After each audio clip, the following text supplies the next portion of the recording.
ফের বন্ধ ১০ নম্বর জাতীয় সড়ক। সেবক করোনেশন ব্রিজের কাছে রাস্তার একটি বড় অংশের উপর ধস নামে। ফলে ওই সড়কে যান চলাচল আপাতত সম্পূর্ণভাবে বন্ধ রাখা হয়েছে। ধস সরিয়ে যান চলাচল স্বাভাবিক করতে সময় লাগবে বলে মনে করছে স্থানীয় প্রশাসনও। শুক্রবার মধ্যরাত থেকেই দফায় দফায় হালকা থেকে মাঝারি বৃষ্টি শুরু হয়েছে পাহাড়ে। তার জেরেই এই ধস বলে প্রাথমিকভাবে মনে করা হচ্ছে। স্থানীয় প্রশাসনের আশঙ্কা, জাতীয় সড়কের অন্যান্য অংশ ক্ষতিগ্রস্ত হয়েছে, তবে ধস না সরানোর ফলে ক্ষয়ক্ষতির হিসাব পাওয়া যাবে না বলেই অনুমান করছে প্রশাসন। ১০ নম্বর জাতীয় সড়ক শিলিগুড়ি থেকে সিকিমে পৌঁছানোর প্রধানতম রাস্তা। ফলে এই সড়ককে সিকিমের লাইফলাইন বলা হয়ে থাকে।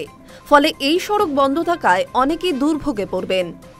কালিম্পং জেলা প্রশাসনের তরফে বিকল্প রাস্তা হিসেবে লাভা এবং গরুবাথান হয়ে সিকিমে যাওয়ার পরামর্শ দেওয়া হয়েছে। সেক্ষেত্রে খানিক ঘুরপথে এবং অতিরিক্ত সময় ব্যয় করে গন্তব্যে পৌঁছাতে হবে গাড়ি চালকদের। টানা বৃষ্টির জেরে বিগত কয়েকদিনে বারবার জাতীয় সড়ক ১০-এর বিভিন্ন জায়গায় ধস নামে।